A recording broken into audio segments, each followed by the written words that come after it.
Hello and welcome back to Up the Villa, Unai Emery's press conference reaction, joined by Justin. How are you? Hello. There we Hi. go. That's Justin's line. We needed that. We're close to 25,000 subscribers. So if you can help us out, get on board, get on the journey with us, comment your thoughts, smash the likes.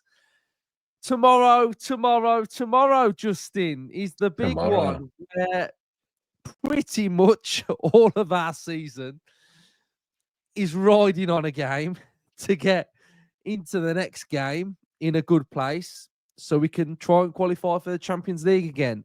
As the game draws nearer, I am a bit nervous for it. I'm not normally nervous the day before a game, but this is a big game where there's a lot riding on it and we need to turn up. So how are you feeling about Bournemouth the day before? Isn't it funny that this whole season is coming down to Bournemouth away? You wouldn't have thought that, would you? All the massive games we played in this season, all the Champions League games, the Cup games, semi-final, quarter-finals, huge games against teams in the league, and it all comes down to Bournemouth away. You wouldn't have thought that a few years ago, would you? Yeah, I'm excited. We've got to, as a squad, hopefully, relish this game. And we've played in, as I've just referenced, loads of big games this season where we've needed to get results. So hopefully that's standing us in good stead for tomorrow. We're all going on like Bournemouth are like prime Barca from the 90s, and they're not. They're a very good side. They're a well-drilled side, but their form recently hasn't been fabulous, and they're beatable, aren't they? So that's the way it's got to be looked at. The problem and why I feel nervous, Justin, is that I'm not actually bothered about Bournemouth. It's Villa. It's Villa I'm concerned about because I just want the best version of Villa to turn up. But not only that, I want us to just be bang at it and just have it. I want us to have all the ingredients that we need to be victorious in this game. And I want us to just play with confidence, like a bit of passion, like what this means to sort of like the whole squad. Like you hear all the interviews all season, and Emery's talking about Premier League's the priority. He's talking about qualifying for the Champions League. The players are talking about playing in the Champions League, and they want it, and they still want to play in it, and they want to achieve that this year. And I want a performance that sort of shows me that they all really want to get it again, and they grasp it, and they're hungry for it. Because I think in general, some of our recent away performances have been fine. Brentford, Brighton was probably the standout one where it was a bit. I think Brighton was better than Brentford because Brentford were having a spell where they peppered our goal a little bit, whereas Brighton was one of those Villa aways where we keep them at arm's length, we get the goal, we grow into it, we score even more goals, and it's fairly comfortable 3-0 win, wasn't it? Then we have the Man City one where I never felt like we believed we could win that one.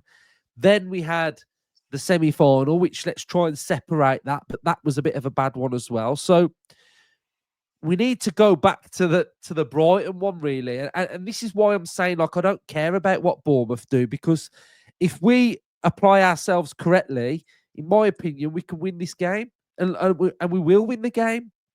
So I think there's a lot of things that have got to go into it, but I've got to see the players really, really wanting it. I think that's the big thing that I want to see. Like, I don't want to see on Sunday, like, players coming out saying, we'll learn from our experiences. It's been a tough one, and we'll go again, and we'll keep fighting to the. I don't want to see none of that. I want to see all the fight on that pitch, and I think that's what I'm trying to say, and that's what I really want to see. Because even though it's a must win, and Champions League football is sort of like stacked against us because we're in 7th.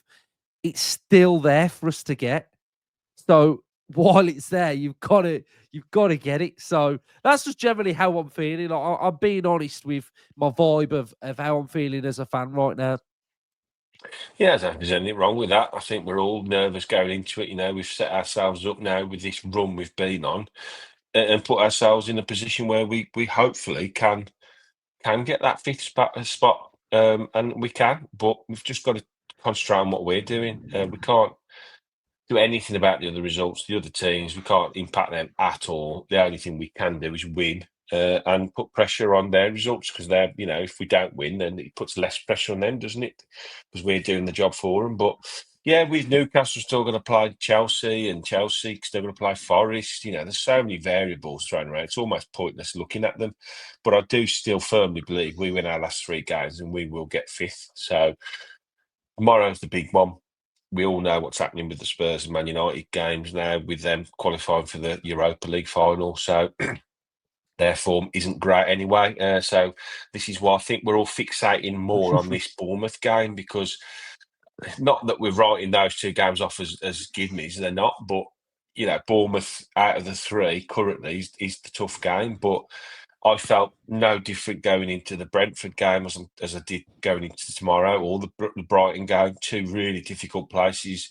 And I'll sort of put all 3 of these teams in the same category. Teams that have come up over the last few years, really done really, really well, built slowly, built good sides that play good football with good coaches and sign good players. So, and then any given day, all 3 of those sides can beat anybody, and they've proved that consistently over the last 2 or 3 years. So we will know that we've got to we've got to go into tomorrow's game and play well, and hopefully we can. Oh, I'm nervous. I am. I'm really nervous, guys. I'm probably not I helping suggest you so don't well. watch it tomorrow. I'm not. I'm not normally like this, but yeah, just feel nervous for some reason. Right. So the big thing going into this, which helps as well, is that if Villa win, none of the teams that are involved in Champions League will be playing on Saturday. So we could potentially put massive amounts of pressure on Chelsea, Newcastle. Justin's gone. Chelsea, Newcastle, because they're playing each other. Forest have got Leicester. We could put pressure on them as well. Yeah. So the pressure will be on those teams if Villa get the victory. Team news for Bournemouth. Otaria is out for this game. He's the player that plays wide left for Bournemouth. So that is a blow. We have a big blow for Aston Villa. Youri Tielemans is out for this game. Unai Emery has said he's injured and he's not available for tomorrow. We will test him again next week. It's a small injury, and we will test him again next week. He's not available for tomorrow. Marcus Rashford is out for this game as well. Justin, it's a blow, but it's somebody else's opportunity. And it's somebody else's opportunity to step up and grasp it. And that's how Unai Emery operates. And we've had over 50 games of Youri Tielemans this season, uninjured. So it was probably a matter of time before he did get one. And unfortunately, it's happened right now. And it's a big blow because he had a standout performance against Fulham. And I actually feel like he has been one of the players that has been solely focusing on getting Champions League, wants it, speaking about it, putting in the best performances of any Villa player this season. So you can tell that he's got that desire and hunger. So we will be missing that. But Onana, Kamara in a double pivot. And I know you've been talking to me before we came on about what you think it means for Villa. So take it away. No Tielemans. Yes, it is a shame. I feel for him. I think it'll break his record of starting every single Premier League game this season, which is a shame for him. But at times, I'm not going to say he's carried this team, because that's unfair to everybody else that's played. But at times, he's been so good that he's become undroppable. And that's amazing when you think of the players we've got at our disposal, especially in the area he operates in, in the double pivot or the 8 or the 10, equally comfortable playing in all those three positions. But you know what? I think it's time for him just to put his feet up, sit on the sidelines. You've done your bit, Youri. Let somebody else take up a bit of the slack of this team. And we've got players. This is why we've got a squad, isn't it? And I did say to you before coming on, is it the worst case thing in the world that he's not playing tomorrow? Because it probably opens up. I probably expected not, but you know what? As I'm thinking, I think there's a sneaky chance that he could throw Barkley in that double pivot maybe tomorrow as well. He's fit and chomping at the bit to play. He's a similar type of player to Tielemans, whereas he gets on the ball more. He's got a better passing range. He's more intricate with his passing. He's more forward thinking, more attacking. Whereas Onana's more of a destroyer slash give the ball to someone else to do the real attacking play. But either of those in that double pivot then frees up somebody to play in the 10. So I keep saying it. I want Morgan Rogers in the 10. I just want him in that 10. Hopefully, that would allow him to slot into the 10 with maybe McGinn on the right and Ramsey on the left. So I think it opens up options. I think if Tielemans is fit, Tielemans plays. He's not, so that gives somebody else an opportunity in maybe the 8 or 10 to slot in. Yeah, I hear you. I did my predicted lineup, and I went with before that news broke. So I think I recorded it Tuesday. So I went with Kamara, Onana, Tielemans off the striker. That's what I was going to go with. Yeah. That's what I was planning on going. I would agree. Yeah, but now he's not there. So what I think what you're trying to say is, and what I'm trying to get at now is, Tielemans wasn't going to be in the double pivot, I don't think, for this game anyway. I don't So think. the fact that he's not, to me, would now suggest Rodgers will be. I don't want to see Asensio. This is no disrespect to Asensio, but he hasn't impacted the game enough for me recently. Brilliant off the bench. If we need him last 20, great. Throw him on. He can get you a goal, but we need somebody that can impact from the start. Do you know what I thought the other day? When Rashford went down the middle, Asensio's dropped off. Yeah. When Rashford was playing that wide left and Asensio was getting all them cutback goals, since we put Rashford down the middle, Asensio's like his supply line's been cut off. Yeah, definitely. So if we I'd go love to see Rodgers off Watkins. I really would tomorrow. So I think that will happen. Do you think he goes McGinn, Ramsey then, either side? I think McGinn starts. Yeah, same. And then you've got two options there. You either start McGinn in his preferential place on the right, which would probably mean Ramsey on the left with no Rashford, or you throw McGinn on the left and you maybe even bring in a Bailey on the right, who I think did really well when he came on at Wembley. And again, feeds into my strategy for tomorrow is taking the game to them, not being so passive as we usually are, not being so sitting back, soaking up, playing out for the back. That will happen. We know that. He's not going to throw everything out the window just for one game. But playing, say, Bailey and Rodgers and McGinn in that 3 and behind would probably be a more attacking way of playing.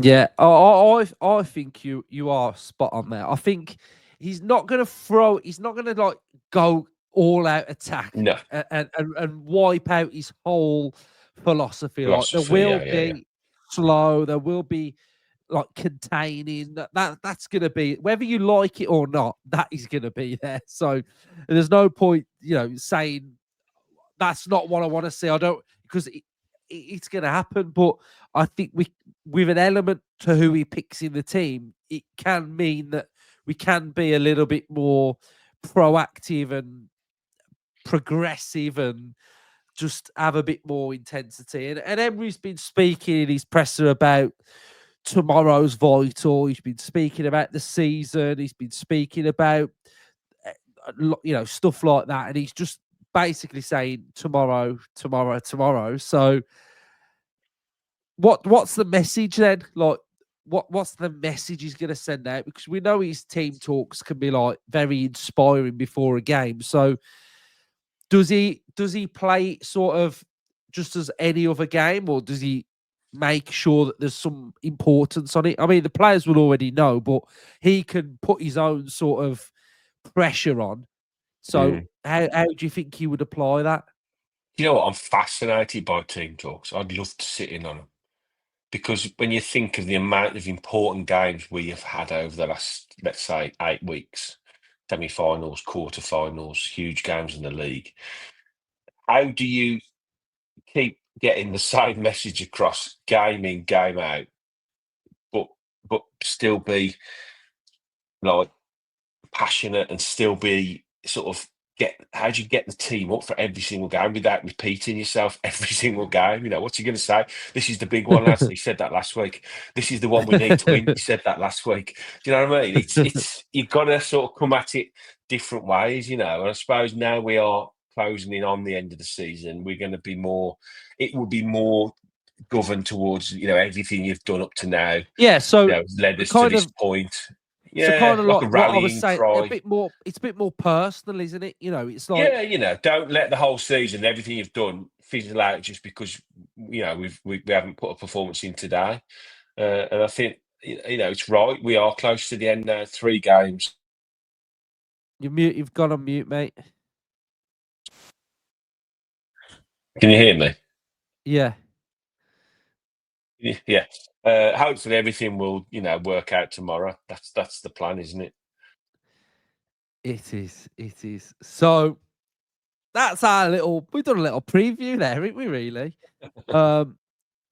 So we've just got to attack it. We've got to win. Back ourselves. And just take it to the next game and see Do you know what, where Luke? we are. But what I don't want is just to come away after that game, the final whistle, going, oh God, we didn't have a go. That's just all I want to say. Whether we win, lose, or draw tomorrow, if we put in a positive front foot, if we have 15 shots, 7 on target, and their keeper has a blind and we lose 1-0, I'll just go, you know what, we tried everything today. You just hope it's enough. I think that's what the point I've been sort of on about during this sort of episode, really, that I don't want to be able to sit here right now and sort of like foresee what is going to happen. So I think it's vitally important that we come away from it feeling good about it, because off the back of a bad game, you obviously do react quite badly. Well, yeah, I don't think I you react do. badly. You have last couple of weeks. No, I don't. What I think happens is that there's I've got like a bit of a criteria list, okay, right? So I feel like sometimes when everyone's having a bit of a meltdown at summer, I can sometimes be quite relaxed about it. But I think sometimes there can just be that one little thing where I'm like, I've had it. I've seen enough. Yeah, and I don't want. Yeah, I don't want tomorrow to be that one of them days, really, where we're feeling a bit edgy about something, and then we end up playing, and then my feelings have been a bit sort of like, oh, let's go, I'm nervous, etc. I don't want it to come into fruition, really.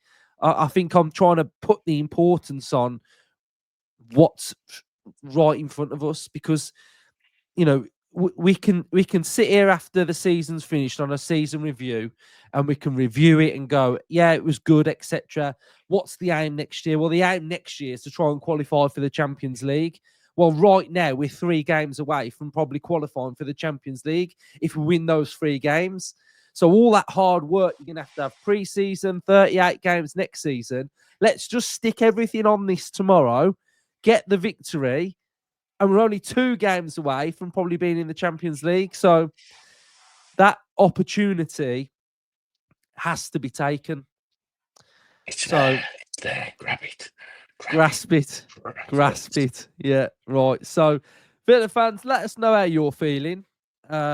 it'll be interesting to catch the vibe of what you're feeling like as well. So, the reaction to the game is probably going to be later on or the next day. So we'll play it by ear, right? So cheers, everyone. Up the Villa.